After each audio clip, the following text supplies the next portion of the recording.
Now playing. From Disney, the musical movie event of the year arrives in theaters. My name is Snow White. Flawless. Exquisite. Get tickets now. Waiting on a wish. Snow White will have you on your feet I think that's a wonderful idea. and cheering for more. I was thinking the same thing. Experience the magical story. Magic mirror on the wall. Who's the fairest one of all? Snow White. Disney's Snow White. Rated PG. Now playing only in theaters. Parental guidance suggested. Tickets on sale now.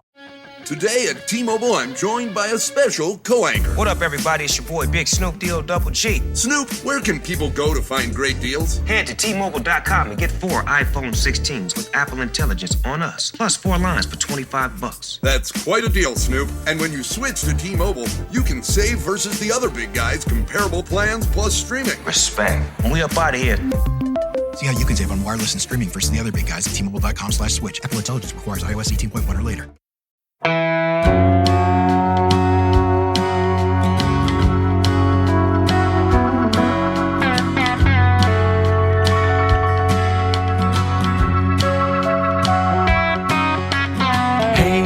Hey, where you been? Buckeye Talk is about to begin. Hey, come on in.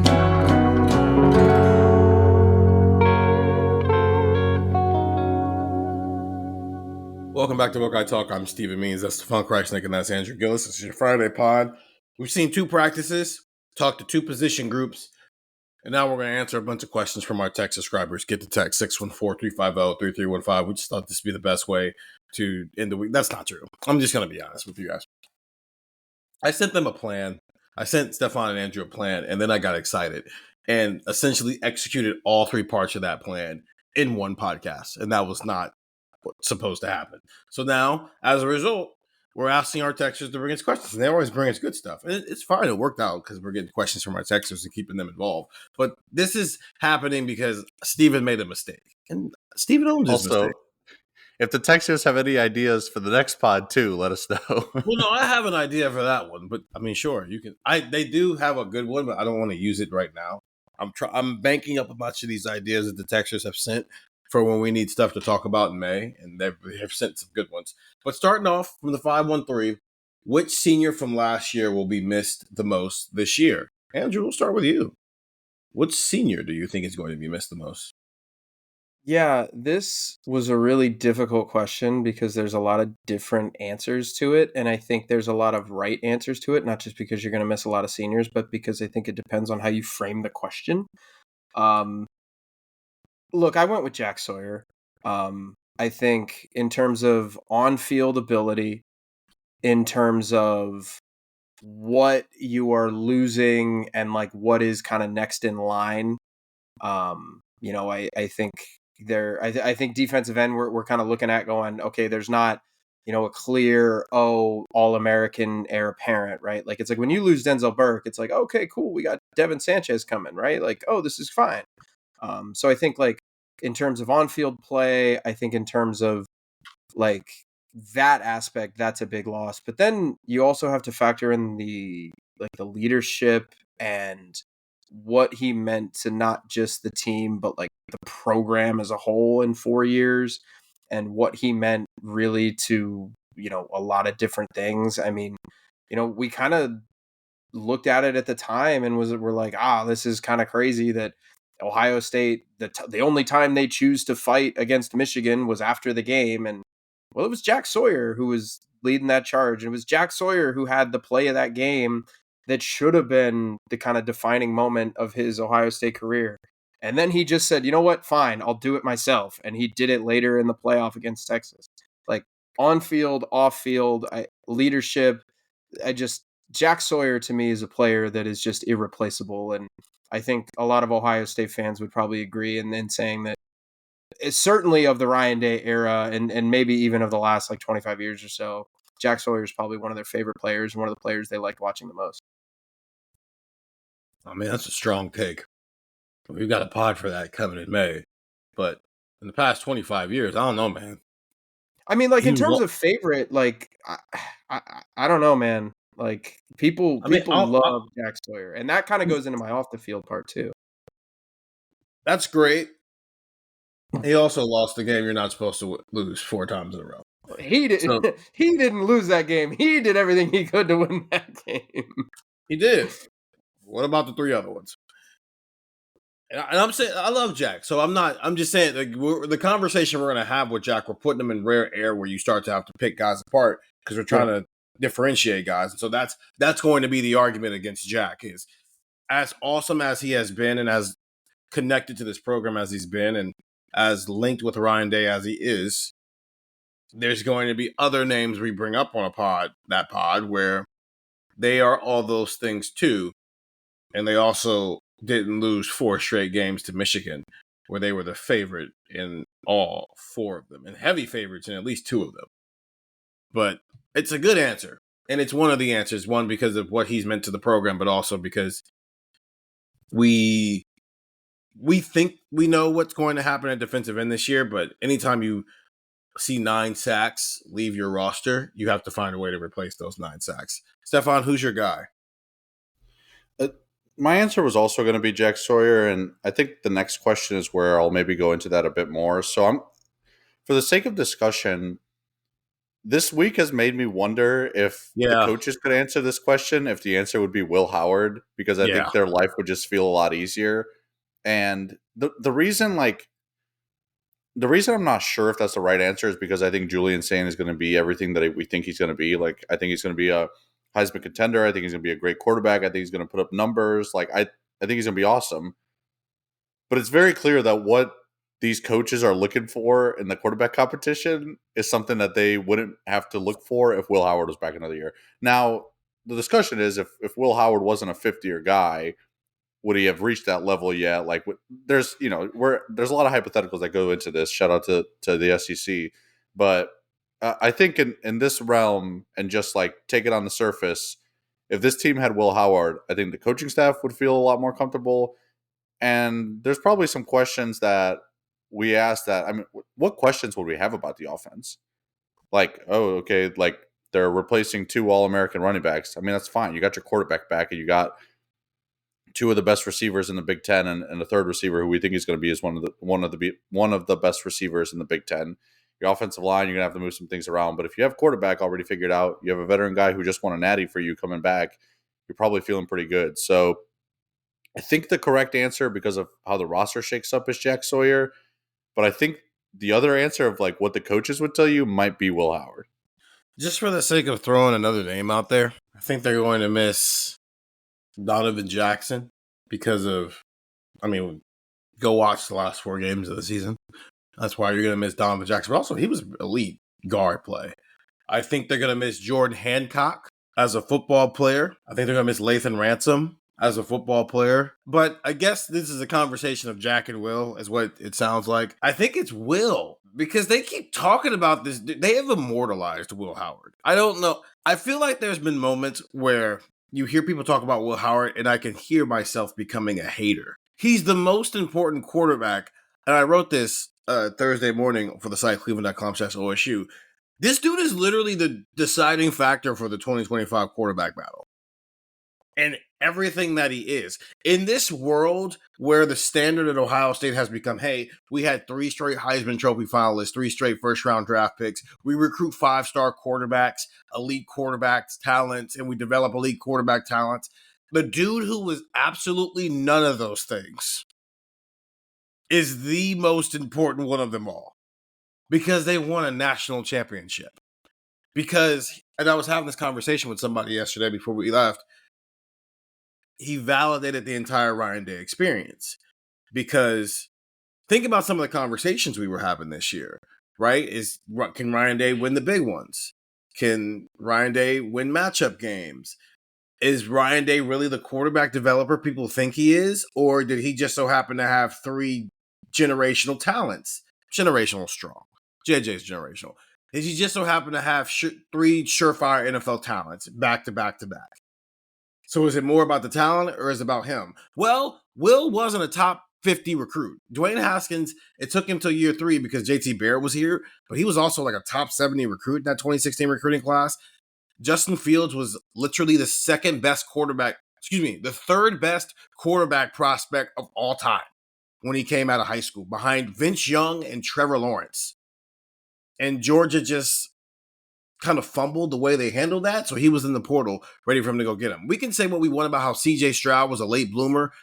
By the end of things, he was the third best quarterback in his recruiting class behind DJ Uyunglele and Bryce Young, a.k.a. Clemson and Alabama's future starting quarterbacks, one of which won a Heisman Trophy and was the number one pick in the NFL draft. So was it talent or was it him? Well, Will Howard was some 3-star kid from Downingtown, Pennsylvania. He went to Kansas State. We were saying whether Kyle McCord had a better season than him last year. No, not we. Sorry. Not we, as in we. Mostly Andrew and Jimmy. Which, again, more Jimmy than Andrew. So if we had to rank it, it was Jimmy number 1 and number 2 and number 3. And then Andrew's number 4, and then significant gap. And then that's where Stefan and I were on that. Yeah, I was gonna say, I don't know how much I ever really compared McCord and Howard, like, because everybody was like, "Oh, he led the ACC in passing." It's like, well, he also threw a billion passes. He threw 800 passes. Yeah, it's like, all right, man. Like, I was like, I very much remember being on the come on. That's a group stat, right? But the whole point of it, that was always going to be a conversation, regardless, because Kyle McCord's playing college football still, and you essentially moved on from him while he still had eligibility left. So, any doubts you had about Ryan Day, whether you're talking about quarterbacks development or just whether or not his idea of what Ohio State football is works, got validated because of this dude. And he was only here for 12 months. So imagine if he had another 12 months, what could have happened, especially when his best weapon is only 19 years old and has a lot of room to grow still. So it's Will Howard, because, I mean, this is not a competition. They're also not really calling it a competition right now. They're just focused on individual development. But it just feels like my revelation after 2 days of hearing Ohio State's head coach and quarterbacks coach talk was, regardless of what public perception is about the quarterback battle throughout history, whether you're talking Justin Fields, CJ Stroud, Will Howard last year, the guy still has to go earn the job. Well, how does he earn the job if it feels like he's already won it from a talent standpoint? Ask Will Howard. So yeah, I give up, man. Apparently Will Howard is way, way more important than some of the other super stupid talented quarterbacks they've had here. But that's what happens when you win a national championship. From the 937, from the couple practices you guys saw, is there any position you think needs to be addressed in the spring portal? Or is it more situational depth pieces that they will be after? I don't. Essentially what they're asking is, we've seen 2 days of practice, Stefan. Who needs portal help still? Because we have to remember Ohio State was trying to be in the middle of a championship run while the portal was open. So while they did get some pieces, I don't think they're necessarily done adding pieces now that they're operating off of a 105 scholarship total. Yeah, this will kind of tie back to the last question of why I thought maybe Jack Sawyer would be the right answer, because I think the defensive line needs bodies. And I think they need some big bodies in there, because specifically defensive end, like Steve and I were watching them go through some drills during, it was one of the 2 practices, and we're both like, man, like there's not a lot of people there. And also the people that are there aren't, like, you kind of forget Jack and JT were very physically like intimidating. Like, they were big human beings. Like, they went out and got Logan George, and we'll see what kind of impact he has, but he's not that big. Like, he's not even close to Jack or JT, like, level sizes. I remember when we saw him in Atlanta, we were like, whoa, like, that guy's very small. He's gotten bigger in his time at Ohio State, obviously going from an FCS school, but, like, there's still some more to be desired there in terms of size. And, like, I know we're all high on CJ Hicks and what he can do, but also, like, he's still kind of molding himself into being a defensive end. Like, that Ohio State needs people, and they need physically intimidating people to kind of add to that room, even if it's just for a depth piece. So that's what's interesting about this spring portal is, and you guys will maybe mention some other positions where they kind of need some pieces. Ohio State, as we've talked about in the past, has used the portal to basically just fill needs and or take the best player if he's there. Like, they took like, sure, safety was a bit of a need. You were also going to take Caleb Downs if you have the chance to get a Caleb Downs. Like, sure, running back was maybe a bit of a need. You were going to take Quinshon Judkins if you had the chance to take Quinshon Judkins. Like, I don't know if there's going to be a player of that caliber in the spring portal cycle. We usually don't see that, but they're going to have to go get someone, I think, on the defensive line, if nothing else, to have some more bodies in practice. And that in the interior concept, like I'm talking about defensive end, but like even on the interior, like they don't have a ton. Like you mentioned in the past, Stephen, losing Hero Canoe was a pretty big deal because you lost some depth there. Like even if you go in the portal and get your number 5 interior defensive lineman, there's still there's still value to that. So I think the defensive line as a whole, you're gonna have to go get maybe 1 or 2 guys from the spring portal cycle. This is a really important spring for Jason Moore and Will Smith and Taiwan Malone, because I think that would change my opinion on the defensive tackle depth. Joshua Mickens also I don't think he's participating in practice right now, and I think Zion Grady's going to play. So again, they need bodies for the sake of bodies. Maybe not on game day, but you got to get through practices, right? While the defensive tackle room, I think they need guys to step up between Taiwan Malone, Jason Moore, and Will Smith. And if they're not going to do it, then I do agree with you, Stefan. Then they need to find someone in the portal who will, because those are 2 guys who are entering year 3. And then Taiwan Malone, I think, is entering year 4 or 5. I think it's his 3rd year here, but his 5th year of college football. And it's kind of time for you to be something if you're going to be something here. I want to say something real quick about the defensive ends. Doesn't relate to the question, but I noticed that when we were doing interviews on Wednesday, I think it was Wall, Julian Sane was talking maybe. In the background, the defensive ends kind of stayed after practice and we're going through some drills. Yeah. And Eden Curry was like step by step, like explaining a drill to like Logan George, being like, "This, you do this." Like it was literally like the drill included like taking like 4 steps around like a big medicine ball. And Caden Curry, like step by step, was like demonstrating how to do it.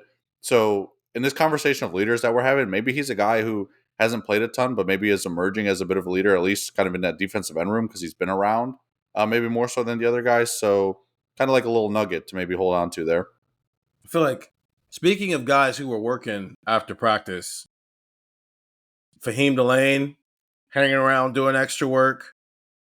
Quincy Porter is large. That is a large person.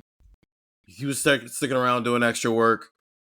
Devin Sanchez was sticking around doing extra work. Caleb Downs, obviously. But I'm mentioning people who, in the same vein as Stefan is talking about, guys who maybe have been either they're newcomers here or they just haven't played a ton, who are kind of stepping up right now and showing some things. I think that matters. So extra work stuff matters. It's not the whole story, but it matters a little bit. Andrew, what's your position group? I think defensive line is probably it. So I'll give 2 real quick. I think offensive tackle, I'm intrigued by. Right now, we talked about this in our YouTube videos and we wrote about this. Like Austin Sareveld right now is the team's 4th tackle. And I think we've all kind of agreed, and I think it's pretty clear that Owen Yawa is going to be the left tackle, and Philip Daniels is probably going to be your right tackle, and then Ian Moore is going to be a backup to one of them, and then he'll be the swing if you need him. But I don't think it's crazy to explore 4th tackle and see if Sareveld can just earn a job on the interior and have him focus on the interior, because tackle depth is a little dicey, because you start to think like, okay, you lose a tackle. Like if you lose Daniels, then it's like, okay, well, we have Owen Yawa and we have Ian Moore. And then you're kind of at slim pickings and you don't really want to be there. So I think 4th tackle, I think that might be something you can explore. Because then you can just have the interior of Carson Hinsman, Luke Montgomery, Tegra Shabola, Josh Padilla, Austin Sareveld, Gabe Van Sickle. You've got 6 there. You've got a 2 deep of interior guys. And you feel probably pretty good about where you're at there, but I don't know if you feel that way about tackle. So depth, I think, is pertinent at tackle.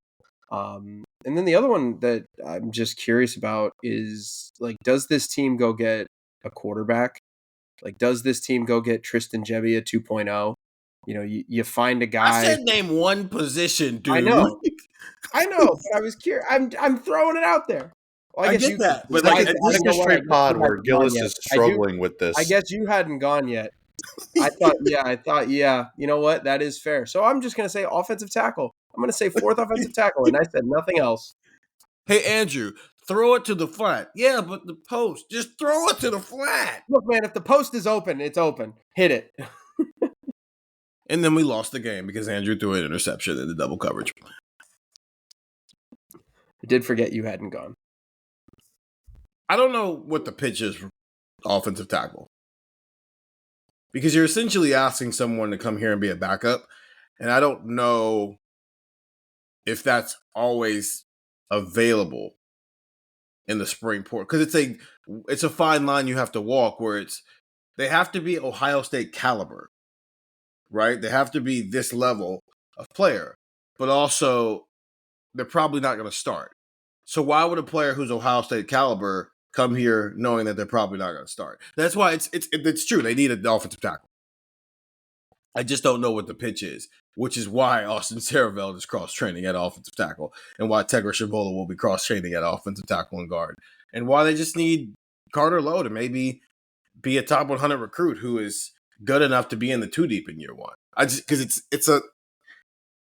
it's the one place where it's a hard line to walk of we need a guy who's actually good enough to one day play here, but he's probably not going to play here in year one. Would you sign up for that if you were an offensive tackle? Probably not. You'd go somewhere where you're going to start, especially in the spring window when it seems a lot more older guys who are in the later parts of their career. Yeah, they need a quarterback just because you got three dudes who are not legally able to go to the bar and buy a cocktail. You just need another adult in the room. I think Lincoln's 20, but he might be early 20. I don't know. But yeah, you just got three young guys in there. I think they should explore safety. Even if it's just for depth. Because I don't know how deep a room is that right now. Right? I think it's Caleb Downs and a bunch of maybes. So I think it's worth exploring. And I only went into that one because Andrew decided to throw the post and throw an interception. So blame Andrew for why I had to do a second one. Okay. Couple more. From the 860 basic question. But from we're going to group these two because this is just going to be the end of the quarterback conversation that we're going to have for the rest of the spring here because there is no competition right now. So we're going to give ourselves an aneurysm if we keep trying to find new ways to talk about something that doesn't exist right now. But from the 860 basic question, but from what limited practice you guys have seen so far, is there any reason to think that this is a true quarterback battle like Kyle McCord versus Devin Brown or Joe Burrow versus Dwayne Haskins? Or is this Sand's job essentially? And then from the 614, how confident are you guys that Sand is the starter? I'm like 8.5 out of 10 confident that Julian Saint is going to be the starting quarterback for this team. Okay. I would say it doesn't feel like as much of a competition as those examples that you mentioned. It maybe feels more like a younger version of Will Howard versus Devin Brown, where there's a pretty clear favorite, but the second guy is going to do his part to make it try to seem interesting.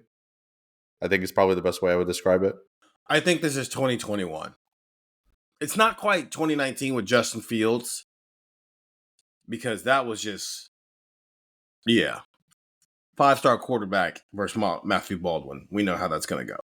It's 2021, Julian Sands, CJ Stroud, Tavian St. Clair's Kyle McCord, but I think Lincoln Kienholz is a better positioned Jack Miller because he's a year older. He's played in a meaningful game before, though, again, we throw that out. Like, nobody's holding the Missouri game against Lincoln Kienholz, and if you are, that's very weird. But I just think it's that, where we know who's going to be the guy, but the other guys have some intriguing factors about them that would allow them to make this interesting. But it feels like, here's how we talked about it with CJ. CJ's in the lead.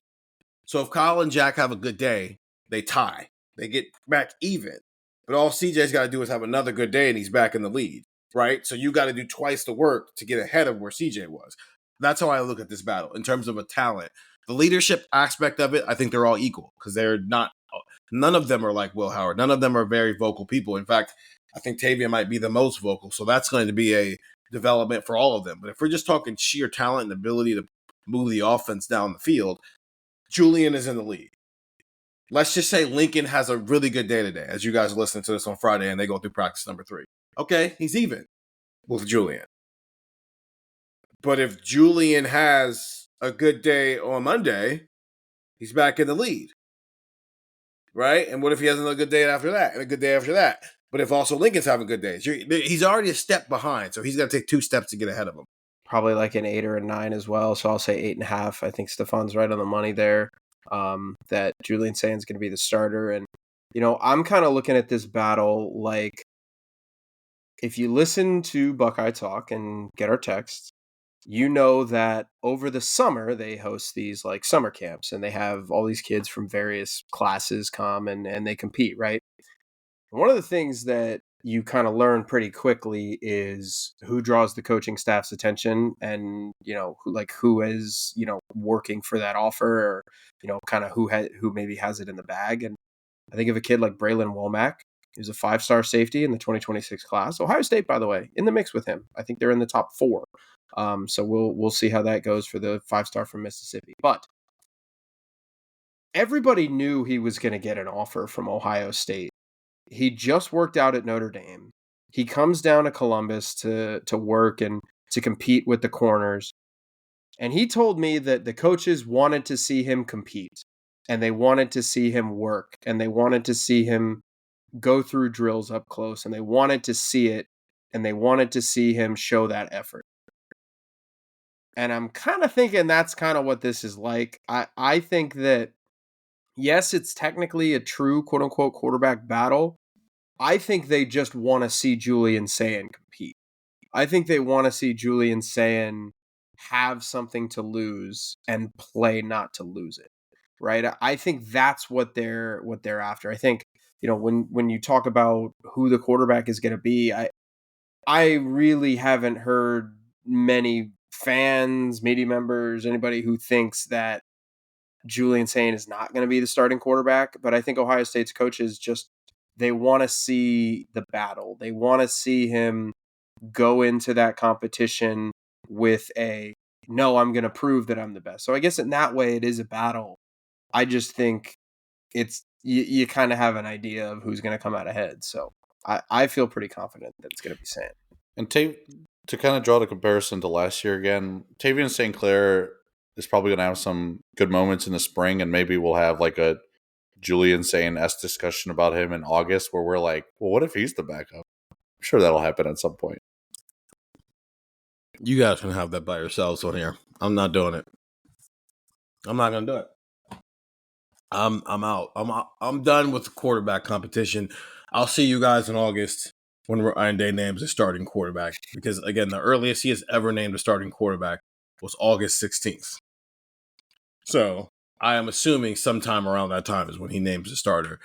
It's not competition. They want them to develop as leaders and develop as individuals, and then they'll lock in on a competition this summer. Let's take our first break here on Buckeye Talk, and then we'll come back with more questions from our texters. Empower. Claire is practicing her breathing for her upcoming yoga retreat in Bali. Has she ever done yoga before? No. But Claire worked with Empower on her savings and investment strategy. She got good at money, so she can be a little bad. Empower. Invest well, live a little. Join our 19 million customers today at empower.com. Past performance is not indicative of future returns. Investing involves risks. You may lose money. Advisory services are provided for a fee by Empower Advisor Group, LLC, EAG, a registered investment advisor with the Securities and Exchange Commission. Om Namaste. This episode is brought to you by Prime Video. In the small town of Holland, Michigan, nothing is ever what it seems. Behind the tulip festivals and pretty houses lay dark secrets that threaten to tear a marriage apart. Nicole Kidman stars in this darkly twisted thriller about a wife and mother whose quest to uncover her husband's secrets may get her more than she bargained for. Holland, streaming on Prime Video March 27th. Get the text 614-350-3315. 2-week free trial, $3.99 after this. News, analysis, and also you get to ask very, very high-level questions like this from the 440. Do you have the impression that OSU will try to replicate their success of Travion Henderson and Quinshon Judkins as two complementary backs this year? Do they have the personnel to do it? I think, Stefan, we all think the answer to the first part of that is yes, that's what they're going to do this year. Or at least that's what Carlos Loughlin would like to do this year. Do you think they have the personnel to do it? And put names on them. Who are the people? I think they have the personnel to do that, but instead of with two people, I think they're going to do it with three. To where I think James Peoples gets a Quinshon workload, and then Travion's workload gets divided between CJ Donaldson, maybe getting 70% of what Travion had, and then, someone like Bo Jackson getting 30% of what Travion had. So I think in the aggregate, you're going to replace it, and I think it's going to be done in a way where you can still keep James Peoples fresh, but there won't just be a second guy. I think it's going to be a second and third guy. And that makes me wonder if maybe running back's also another one of those spring portal positions where you get another body. But the position's actually kind of shaken out better than I thought, because I think Bo Jackson's coming along quicker than some people expected. I think Sam Williams-Dixon is still very much in that mix. You're going to get Turbo Rogers. TC Caffey's coming back from injury. So, you've kind of got players that probably aren't going to play a ton for you, but they can at least fill out the room a bit. So, I think when we talked about this team, pretty immediately after the championship game, we were talking about running back being a place where maybe you need some more depth just because of how young you are.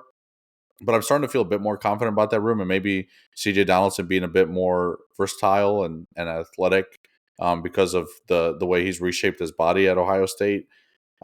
Changes the way I think about that. So I'm pretty confident in that group, and I think it'll be 3.5 guys that fill up that Travion Quinshon dynamic. Do you agree with him, Andrew, that they're going to use three guys consistently? Yeah, I actually think that's a pretty astute point by Stefan. I think you look at the running backs and the talent that you're losing, and I think there's kind of an interesting dynamic here. I think to answer that question in the 440, yes, you will try to replicate the success with Travion and Quinshon. The personnel, I mean, are Travion and Quinshon the second and third best running backs in the NFL draft? Are they the second and fourth, third and fourth? You could talk, as NFL prospects, you could talk me into Travion being the best one, to be quite honest with you. Yeah, and but for what running back is in this day and age, yeah. And this isn't the podcast to do that, but I guess that's my point. So I think, I don't know if you have the personnel necessarily to just say, we have the best running back on the field at any given time. We have a running back that, can run over anybody, that can do whatever we need him to do. I don't know about that, but I definitely think you'll be able to have a lot of success with those three, because those three I think are going to be pretty good. Obviously starting with Peoples, Donaldson, and then Bo Jackson. And it's Carlos Loughlin said the other day that, he's looking at running backs that can do different things, that can bring you different skill sets, that can have a varied backfield in terms of traits. And I'm curious to see how they maybe map this out. I think they really like Turbo Rogers too. I know he's going to be late. I know he's going to show up in the summer. So that's obviously going to put him behind the 8 ball a little bit, but they like him running between the tackles as well. But I think he's going to be a speedster on the outside. They're going to have the backfield to do a lot of good things. I just don't know if, hey, we're going to have, 2,000-yard rushers that both average, one's going to average 7 yards a carry, one's going to average almost 6. We're really going to be able to load this up. I don't know about that, the talent, but I do think they're going to have a lot of success trying to diversify and trying to replicate this split backfield success. Yes and yes.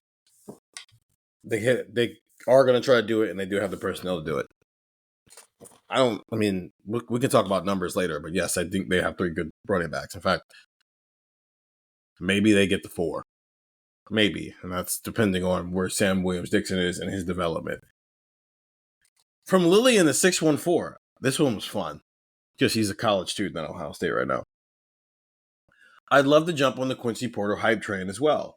He's in my math class. I still can't believe I go to class with these guys, especially since I've grown up being a fan. He definitely looks the part of a future star OSU wide receiver. It also doesn't help that the class is small and crammed with as many desks as possible. Quincy Porter's like 6'4", so imagine that small desk. I was wondering when you think he'd have a starting job and who you would think would be playing around him. So in terms of playing around him, a lot of these guys are young, so there's a sense that I think Stefan Quincy Porter can have a starting job as early as next year, and he'll just play opposite of Jeremiah Smith. Now, Chris Henry Jr. is going to have something to say about that, but I think he can. I'm buying some stock in Quincy Porter, but here's my question for you. And I'll use Quincy Porter. We can throw Mylan Graham into this conversation. We can throw Bryson Rodgers into this conversation. Over or under 200 snaps for whoever wide receiver 4 is at Ohio State this year? Probably under, because I think there's going to be a lot of guys who kind of compete for that number 4 spot and get a ton of reps, where they kind of steal reps from each other, I guess. So I'm going to go under on that. To answer your question, I think starting spot next year is very reasonable. I mean, listen, Ohio State recruits 5 stars as well as any school in the country, right? They're consistently one of the best recruiting schools throughout college football history. Steven, you know better than me. Is this the quietest, 5-star Ohio State's ever gotten? This dude's a stud. And it's just oh yeah, you're in a room where every other guy is a 5-star stud as well. So sorry, not sorry. You're going to have to wait your turn a little bit. And it just so happens that one of those 5 stars is a generational talent who is a sophomore. So you have to wait another year before you can get rid of him. So I think he's going to have a starting spot next year. I think he's going to have a pretty big role this year. But I think because of the competition for the 4th spot, I don't know if he gets over 200. And maybe some of that depends on how many games they end up playing. But I would take the under. I don't think that's a bad indictment on Quincy Porter, though. Yeah, he is the quietest. He was the number 23 player, number 5 wide receiver. And I don't know why it's so quiet, because he also spurned Michigan en route to his commitment to Ohio State. So that alone should get you some bonus points in terms of how much Jeremiah Smith. It's because of Jeremiah Smith. I think, there's a few things too. I think, I remember exactly where I was when he committed. I was like, hey guys, I'm going to a wedding this weekend. I'm a groomsman in this wedding, so I'm going to be pretty tied up. If anything happens, y'all got it. And then literally 20 minutes later, Quincy Porter canceled a visit to Michigan and committed to Ohio State. So that was, I remember exactly when it was. It was, I believe it was on a Friday, and he commits, and he was always a top 60, top 50 player. He was not the 23rd ranked player in the country for a long time. He only became a 5-star after he signed with Ohio State. He was in the 50s, I think, when he officially signed, and I think he was in the 50s when December rolled around and Ohio State started their playoff run. So to be fair, there wasn't the notoriety that you would see with some other guys, a guy that's been, the number 1 recruit, like a DeCorian Moore, or, a Chris Henry Jr., somebody who's kind of always been that number 1 receiver in the class. He was just never at that recruiting ranking until recently. So I think that's partially why, because Vernell Brown is a really good receiver in this class. Dallas Wilson's a really good receiver. Jamie French, there was a lot of really other good receivers who were higher rated than he was, I think, at one point in time. And he only recently shot up the rankings. He was always, like I said, a high 4-star, top 50, top 60 recruit. But the 5-star didn't come until later. Physically seeing him in person, I mean, I'm gonna be real with you. I've seen a lot of these wide receivers in person because they've all been through Ohio State at one point or another. That's a misevaluation. Jamie French, 6'1", 185. These are the top 50 recruits who were receivers in that 2025 recruiting class. Jamie French was number 44, number 9 overall. He's 6'1", 185. Dallas Wilson, he's number 35 player, number 8 wide receiver. He's at Florida. He's 6'3", 195. French is at Texas. Caleb Cunningham, number 32 player, number 7 wide receiver in the recruiting class. He's at Ole Miss. He's 6'1", 190. Vernell Brown, 5'11", 170. He's number 30 player, number 6 wide receiver, the first of the 5 stars that we've listed so far. He's at Florida. His dad, I think, works at Florida as well and is a Florida alum. He's 5'11", 170. Taylon Taylor is at Georgia as a 5-star wide receiver, number 20 player, number 4 wide receiver in the country. He's 6'1", 173. Jerome Miles, now we're cooking. Jerome Miles is at Texas A&M. He's a number 19 player, number 3 wide receiver. He's 6'3", 215. You want to know who else is 6'3", 215? Number 4. Khalil Lockett, he's also at Texas. Good for Texas. 2 top 50 receivers. Number 18 player, number 2 wide receiver. He's at Texas. He's 6'2", 175. And then DeCorian Moore, 5'11", 182. He's a number 4 player, number 1 wide receiver. He's at Oregon. And this is all with all due respect to DeCorian Moore. Quincy Porter's 6'4", like 205. I get it. DeCorian Moore is a speedy little guy, which is exactly why he's at Oregon. I think he's in the perfect place to maximize what his skill set is. Listen, dude, we just watched multiple years in a row where the big, fat receiver who's as fast as a little guy can run routes with anybody and is a matchup problem. That's the best receiver in the country.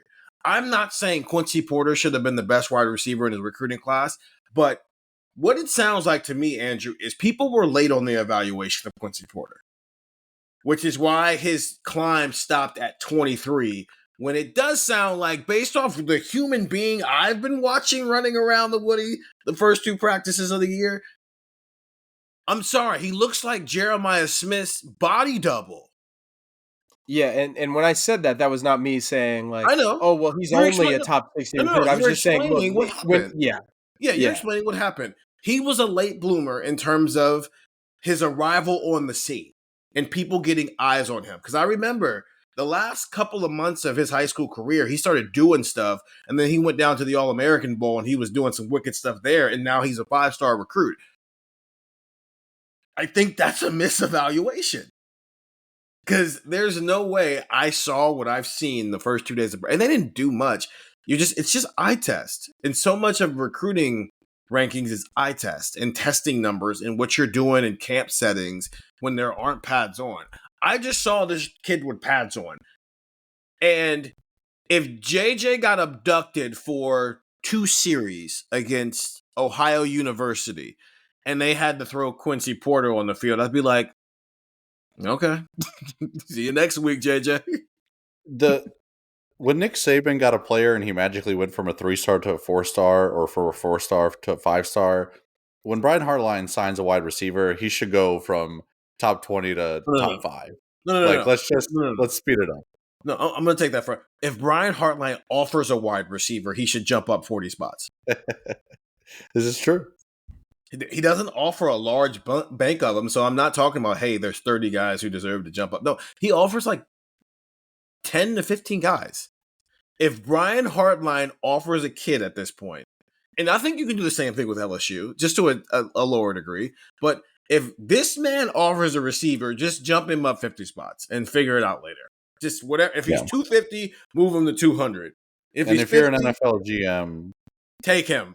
Just take him. Like, if I'm an NFL GM and I'm looking at a receiver, like, I don't know, like, let's say next year there's a receiver out of Texas, and you're like, oh, all right, should we draft this guy? Go to 247 or On 3. Go look at his offer sheet. I know it was 3 or 4 years ago. Go look at the offer sheet. If Ohio State's on there, if Brian Hartline's name is on there, just go for it. I don't care what he did at Texas. There's something there. Yeah, if you're offered by Brian Hartline, NFL, you automatically go from a day 3 to a day 2 pick without ever doing anything. If I was running an NFL team, you typically have like 6 receivers on a roster. I think I would have only LSU and Ohio State receivers on my roster. I don't know why I would look at any other program. Only those schools, and if USC gets his act together, they can rejoin the list. But in the meantime, only I'm just saying. I was watching him do some stuff on the Monarch on Wednesday after practice. I'm just like, how are there 4 wide receivers they think are better than this kid? That doesn't look real. To answer the question, though, I was looking up wide receiver 4 because that was the original question here. How many snaps over or under 200 for wide receiver 4 in 2025? Whoever it is. I think over. Okay. Actually. I'm taking the over, too. In the last 4 years, since Ohio State's wide receiver 4 legitimately could have and should have been on the field, I didn't include 2020 because that was Jackson Smith-Njigba, but they also only played 8 games. So, of course, it wasn't going to be over 200 snaps. Marvin Harrison Jr. played 255 in 2021. It's a huge difference between him and then where Garrett, Chris, and Jackson were, but he played 255. And a lot of that came in the Rose Bowl. So he might not have been over 200. Xavier Johnson in 2022, he did play over 200. He played 206 snaps. Carnell Tate in 2023, and some of this was because Emeka missed some games with injuries and whatnot, but he played 292. So that's the most of a wide receiver 4 who also fits the description of what Quincy Porter would be if he's wide receiver 4, the bigger outside receivers who could play X for you. That's him and Marv. And then Brandon Ennis last year only played 194 snaps. It felt like he played more, but it was a lot of special teams being a punt return specialist. So that's why the number's at 200. I think it is, I want to say over, but the problem is I don't know quite yet how competitive Ohio State's games are going to be yet, right? Like wide receiver 4 is not playing more than 5 snaps against Texas. Wide receiver 4 might play more than 40 snaps against Grambling State and Ohio the next 2 weeks. But I guess until we see what this team is, are they going to be a team that's a juggernaut and beating everybody by 21 plus points? Then wide receiver 4 is going to play a lot of football. But if they're going to be in some slugfest, along with the fact that, as like we saw last year, they're playing slower during the regular season, then there's just less snaps to go around. And so we'll be looking at the end of the year and going, whether it's Quincy Porter, whether it's Mylan Graham, whether it's Bryson Rogers, man, that guy should have played more, but there was just not enough snaps to go around, which is why, Lily, I love this question because it's both about what is possible for Quincy this year, but also in the future. Carnell Tate's probably not going to be here, and there is an open starting job, and I think it's going to be between him, Mylan Graham, and the incoming freshman, then Chris Henry Jr. to see who takes that job. From the 734, this is more of a personal question. What do you guys also, love good luck to Lily in her math class and Quincy. Yeah, I hope you do better in math than I did in college because, I don't know how that would be. I would love to know like which math class that is because some college math classes are brutal, man. Oh God, I think it's math, recitation. I don't know. I'm not good at math. I don't know what these are. I don't know. There's a reason I write for a living and not punch numbers into something. The amount of math I need to do in my career, I can use on the calculator on my phone. So yeah, good luck in your math class, Lily. And to Quincy, yeah. To listeners who are in math classes and your teacher and or professor is telling you that you're not always going to have a calculator in your pocket when you get to the real world, you will. Do they still tell them that? I don't think so. There's no way. It's a lie. Lying. Yeah, it's an absolute lie. I can change the calculator on my iPhone to like the scientific calculator. So I really have a calculator on my phone. It was like when they told use the scientific calculator function. I've never pressed the button. Have you ever used it? Yeah. He accidentally clicked that one time and he was like, "Oh, nice." Yeah. All right, back to the normal one now. I do. By the way, I 7 plus 3. Yeah. I do really like this like visual of like Lily like sitting in this class. Like she said, like, I can't believe I go to class with these guys. Like I grew up a huge Buckeye fan, blah, blah, blah. I'm just like imagining this visual. She's like, oh man, that's Quincy Porter. That's so cool. And then he just leans over. What did you get for number 4? And it's just like a very normal interaction. And you have this wow, here's this Ohio State football player. And then like you're sitting there and it's like, oh, I don't know the answer either. I don't know. Let's figure it out together. Let's not throw out NCAA violation allegations here. Let's be careful. It's not an NCAA violation. You go over and ask for number 4. This isn't UNC. You can just be like, okay, how do you solve number 4? You just presented a scenario where Quincy Porter is cheating on his math test. I don't Wow, know, maybe dude. she asks Quincy Porter what number 4 is, and he So now tells you're her. presenting an example where Lily's cheating on Maybe her it's a math class test. worksheet. Academic misconduct. You're gonna get You her guys are, expelled, see, dude. maybe it's a group Jeez. project. So now Maybe, see, you everybody's guys cheating on immediately their went math negative. test. You guys immediately went negative. Wow. Lily, you see Jeez. how much Andrew cares about you. Stefan. Buckeye Talk will not be responsible for academic No. misconduct. Thank you, Andrew. Yeah, shout out to you guys in the math classes out there, keeping the world spinning. From the 734, what do you guys love about your job? What's the ups and downs? Do you guys have any hobbies outside of your job? If so, what do you guys do and how do you find time covering a college football team and enjoying your hobbies? Well, in Andrew's spare time, he alleges that there are college students committing academic atrocities. Yeah, No, I'm so joking. the things that I like about the job are everything, and the things I don't like about the job are Stephen Means and Stefan Krajisnik.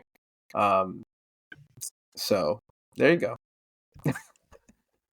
No, I like I think the the parts of the job that are cool are and the parts of the job where you're kind of like, whoa, like this is great. Like you have various moments of that. Like I had that at Oregon, like when we went out there to Eugene, and it was like the sun was setting on Autzen Stadium, and like they had this like really cool entrance, and the crowd is going crazy, and like the Buckeye fans are chanting, and like the Oregon fans are chanting back. Like there's just like moments of like, wow, like that's really cool. Like those are the cool moments where you're kind of sitting there like, all these people just paid a bunch of money to be here, and this is my job. Like that I think to me is the coolest part of it, where it's like, I get to do this for a living. That is the cool part. That is the up.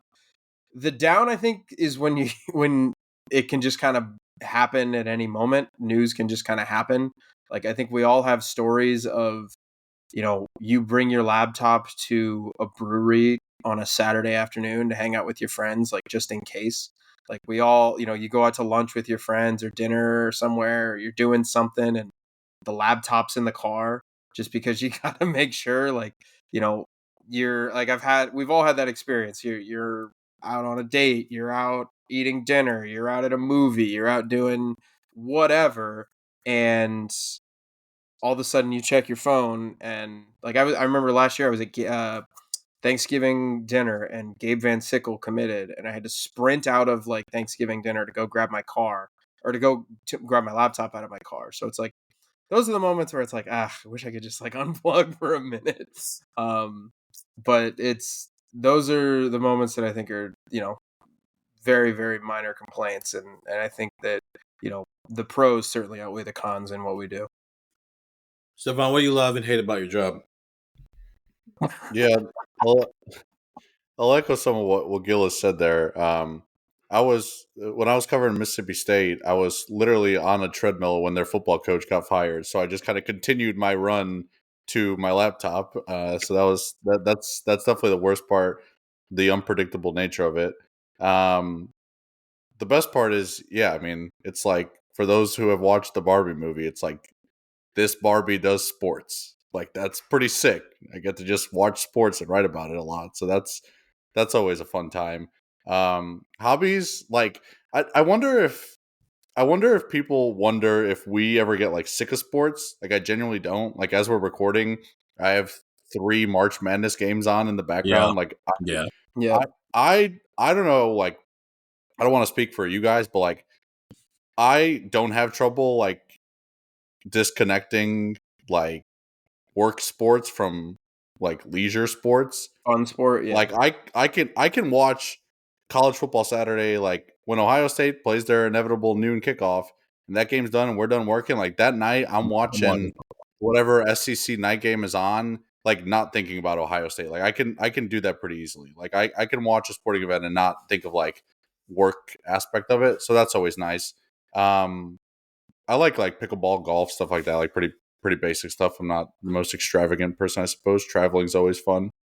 Yeah, it's funny. Like I always laugh because people are like, "Oh, like how do you unwind from work?" And it's like, well, with work, I go back to work, just not working.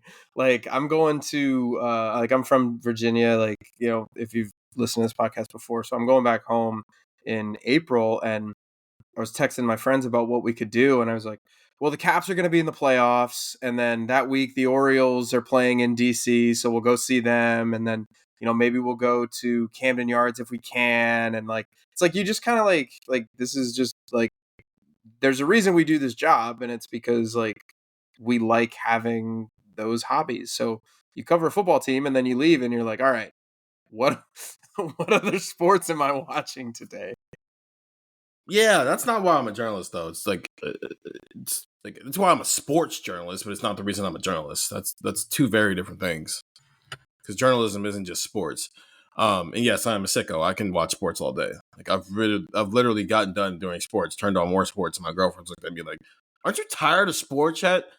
And I go, "You do it." She does this when I'm working more than when I'm not working, watching sports. And she's like, "You need to stop working." You do realize even if I didn't do this for a living, this would still be on the television right now. Like, understand that. It doesn't change what's on the TV screen. It just changes how I have to react what's on the TV screen. I love what I do because I like telling stories, and I love college football more than basketball because college basketball is just not a good product to me, I don't think. It's entertaining in terms of March Madness and that type of, but the actual product of basketball is not that great to me. But I like college sports because you're literally watching a human being grow up. You meet a lot of these, and that's what's so cool about this era of football players that just left Ohio State. I met Jack when he was 15 or 16 years old, and now he's a fully functioning adult about to go off to the NFL, having realized some of his dreams that he had back then, but in other ways lived out some of his biggest nightmares, right? And going through that, I like watching people's journeys, and I like, telling the story of people. And so that's why I'm a journalist. I'm a sports journalist because it's fun. Because the other parts of journalism can get a little, like, real life journalism it gets sad sometimes, when you're talking about real life. This is not real life. This is a fantasy world we get to live in with sports. What I don't like about the job, though, is it doesn't ruin my enjoyment of sports, but it kind of kills my fandom. Because when you constantly live in a state of that's not on, it's kind of hard to turn it back off. Like I was a Miami Heat fan because of Dwayne Wade. I'm a Falcons fan because of Michael Vick. But I just don't pay that much attention to it anymore. I can't tell you right now what's going on with the Miami Heat. I just know we had to trade Jimmy Butler because he started acting crazy. But that's what Jimmy Butler does. I know the crux of who's on the team. I know who the Falcons starting quarterback is. I know the general knowledge piece of it, but I'm not as deep into it as maybe I was before I did this professionally because I just don't have time to keep up with that stuff. And I also don't have the time to keep going back and forth between fan and objective journalist. And so now I just enjoy sports for what they are. I'm not really a fan of anything anymore. And maybe that's a good thing or a bad thing. But for me, it's kind of a bad thing because I think it does kind of take some of the enjoyment out of sports when you're not necessarily that. Outside of this, just hang out with my friends, and I travel a lot. I told him I was going to Miami in April, and Stefan went, "Oh, domestic traveling now, aren't we?" Yeah, we're not going to keep that up. We're leaving the country more often because it's more fun outside of the country than it is in the country. From a vacation standpoint, that's not meant to be taken anywhere else. I just like going other places. So that's what I do. I travel I travel for work. I watch sports for work. And I also travel for leisure and watch sports for leisure. Isn't my life fun? From Harry in Philly. Where do you think the Buckeyes will be ranked at the beginning and the end of the season? Will they be able to acquire more commitments from the offensive line, especially in state? Those are two very different questions. I would assume, yes, they're going to have more than one offensive line commit in their 2026 recruiting class, Andrew. I mean, unless this thing is just really going off the rails, it's just Maxwell Riley and that's it. But to the other part of that, let's predict it. Early prediction. Where is Ohio State ranked in the preseason AP poll? Andrew, you first. I think second. Behind? I think Texas. I think there's going to, and I'm not saying this is what I would do. I'm just saying I think there's going to be a lot of Texas hype about Arch Manning coming back, about Texas returning. That defensive end Colin Simmons, like I think people are going to look at them and go, they got a really good running back. They've got a good defense. I know they lost a lot, but like, they're big, on defense. They got a good nucleus. Like I think Texas is going to get the offseason hype. I think it's going to be 1 versus 2 in Columbus to start the year. 1 Texas, 2 Ohio State. Stefan, where is Ohio State ranked in the preseason poll? I think Ohio State will be number 1. I think Texas will be number 2. So I do think it'll be a top 2 matchup. But I think every year Ohio State's viewed in the preseason polls as like a top 2, top 3 team. And now Ryan Day's proven that he can win the national title. I think he's going to get, like we talked about with Georgia last year, when you don't really know who number 1 is, you kind of give benefit of the doubt to Kirby Smart. I think Ryan Day's probably earned that benefit of the doubt. I think they're going to be number 1. I think they should be number 1. Just want to throw that in there. I just don't think they will. Ohio State in the playoff era has been the preseason number 1 time, and they were the unanimous preseason number 1 coming off a national title in 2015. I don't think it's going to be unanimous. I think they're going to be number 1 because Arch Manning, fine. Colin Simmons, fine. Jeremiah Smith and Caleb Downs are in Ohio. And they've got a 5-star quarterback taking over. That's enough for them to be preseason number 1. Though I'm interested to see where Penn State ends up because they're using the Michigan-Ohio State formula of, hey, let's bring everybody back. Are we going to give them the same expectations we had for Michigan and Penn State? I mean, Michigan and Ohio State the last 2 years? I think Penn State's going to end up at 3 in the preseason. I think they are like, I know I just said with Texas, I think they're going to get the hype. I think Penn State is they're going to be the spunky, like trendy pick to win the national championship because Ohio State, Texas. Spunky. I think there's going to be a lot of people in on Penn State. I don't know if it's spunky. I just think you brought everybody back from a team that just went to the Final Four. LOL. LOL, as our Texans would say. Them losing Tyler Warren was like Ohio State losing Marvin Harrison Jr. They didn't change the expectations for the following year. It is a LOL. I know that stuff. I don't care who they lost. I don't care who they gained. I don't care who they brought back. I don't care. Because it's James Franklin? It's James Franklin? Yeah. Okay. If Ryan Day's entire theme was leave no doubt last year, whatever word is more extreme than doubt is what that James Franklin is trying to get rid of in 2025. Leave some doubt. Well, it's also like leave some doubt. Their biggest returning pieces, like, okay, you still have major holes at wide receiver. Yeah. Who's their number 1 wide receiver? Cheating. Who's their number 1 receiver? Name him. I don't know. I literally don't know. Exactly. And I don't even want to cheat. Like I don't care. I don't really care, to be quite honest. Yeah. Like who they say I'm not. Receivers. And I like Drew Aller a lot. He's an Ohio kid. I get it. Like the talent is there. It just like the conversation's almost getting to a Will Levis point with me where Aller's had more success, but it's like I keep hearing about this potential, and every time I turn on Kentucky, I'm like, I mean, yeah, it's good, but like, okay. And I'm kind of getting there with Drew Aller where I'm like, yeah, it's good. And like, I see the potential, but it's like, at some point you got to do it. No, I agree with you. I'm just, it's a preseason thing. And you're always looking for who just has the most experience after you get past, okay, who we know they're to be. And I think Ohio State and Texas probably are the clear 1 and 2. I think we're in a situation like last year where there was a clear top 4. And then you start the conversation. Though this year, I think it's just a clear top 2 with Ohio State and Texas. And then after that, you're just looking around, and if you're seeing all these, the all these indexes and all these different measuring sticks that people use to gauge talent, and you see Penn State's brought back a lot, and they brought back their quarterback in a world where not a lot of teams are bringing back their quarterback. I do wonder if they get bumped up there a little bit, and we start going, all right, James, if you're not going to do anything of note this year, then we're out. We're done with this conversation.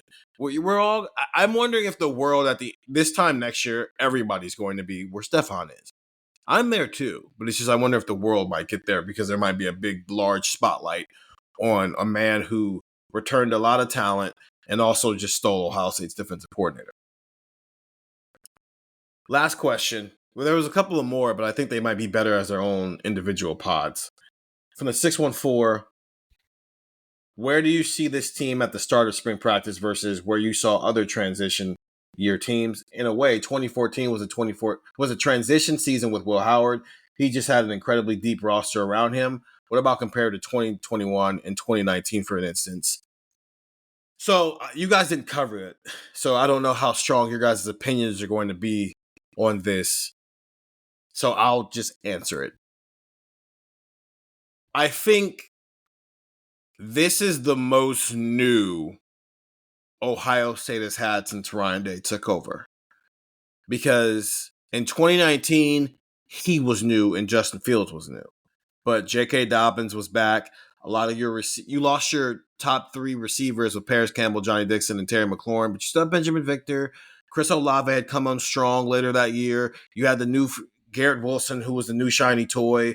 Thayer Munford was back on the offensive line. You thought Wyatt Davis, who had started for you in the Big Ten championship game, he pretty much cemented himself as a future star. Josh Myers was taking over at center. Tight end, you had Luke Farrell and Jeremy Ruckert.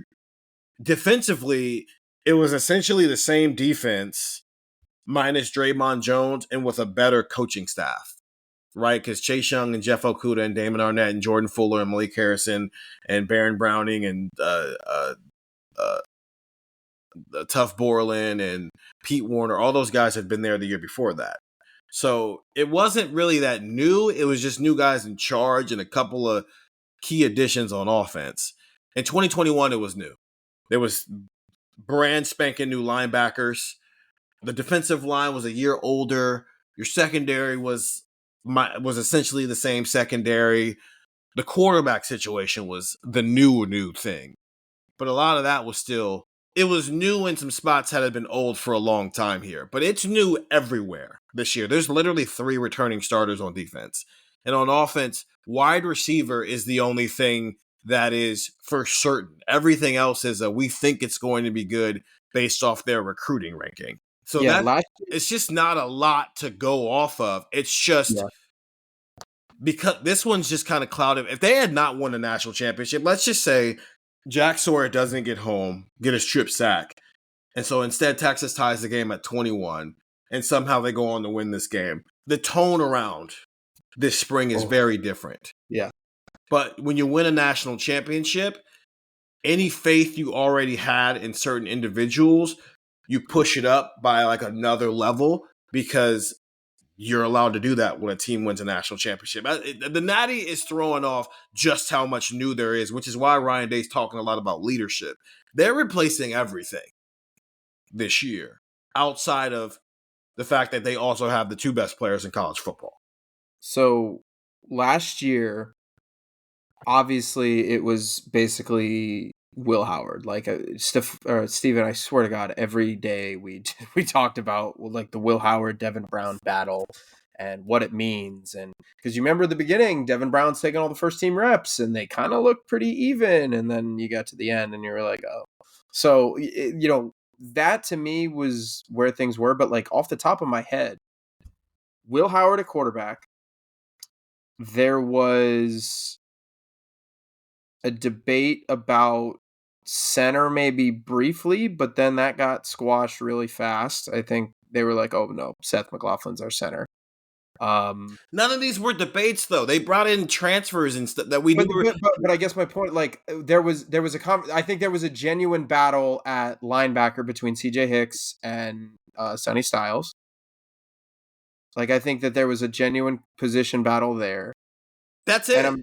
And I'm trying to, that's what I'm saying. I'm trying to think of how many position battles there were. This year, we're talking about corner. We're talking about second safety next to Caleb Downs.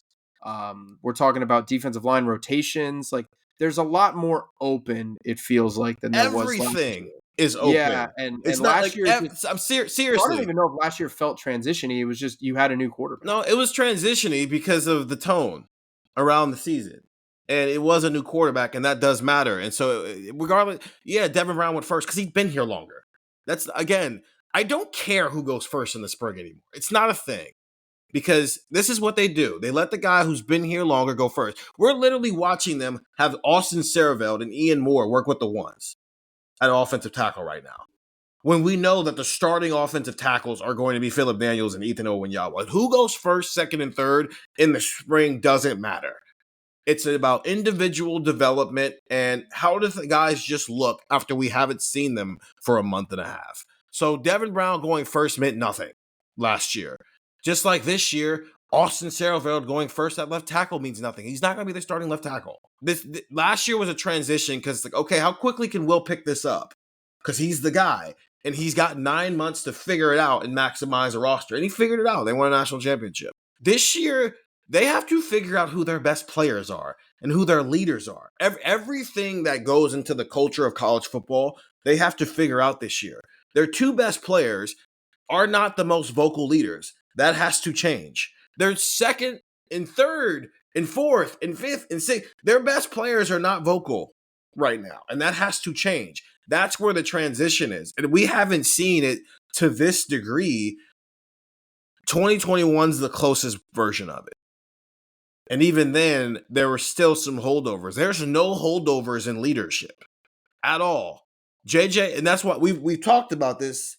I mean, JJ and Caleb Downs are the 2 best players in college football. Will we describe them as leaders right now of the team? But they probably need to be. Sonny Styles is growing into that role right now. Brandon Ennis is growing into that role right now. Carson Hinsman seems to be growing into that role right now. I mean, Austin Sarreveld apparently is growing into that role right now. Sonny Styles, Jeremiah Smith, and Austin Sarreveld were their Iron Buckeyes for winter workouts, which is they are replacing everything this year. But they won a national title, and they're replacing everything with more of everything. So that's why we're all sitting here saying, hey, at worst, they might be number 2 in the AP poll. Because that's kind of the point here, is you don't rebuild, you reload. So it's not a rebuilding year per se, but it is a year where if they finish 11-1 and 10-2, I don't think people should be disappointed by it. The ceiling is still 12-0, and then you go on a run in the college football playoff, and you go 16-0. But I do think the floor is you lose 2 games and you make a deep playoff run. Because it's just, I've never seen this much new at Ohio State. I don't know when the last time, even before the Ryan Day era, they had this much new, because they just had that much old the year before that. Great question, though. Great question. It makes me want to look it up and really dive deep into that. And I think I might do that going into the season. Get the text 614-350-3315, 2-week free trial, $3.99 after that. That'll wrap up this week's of pods. I know what we're doing Monday. We're wrapping up recording this pod Thursday afternoon, and Stefan and Andrew are about to find out what we're doing for Monday right now as we're recording this. We're doing it. We're going to have some hot takes, and also just kind of setting up the week where we're expected to talk to a lot more position groups Monday, Wednesday, and Friday next week, as will be the case for the next 3 weeks as Ohio State heads into practices 4 and beyond next week. They had their first 3 practices of spring this week, and they'll do the last 12 over the next couple of weeks, which obviously concludes with the spring game on April 12th. So get the text 614-350-3315. 2-week free trial, $3.99 after that for Stefan Krajisnik and Andrew Gillis. I'm Stephen Means, and that was Buckeye Talk.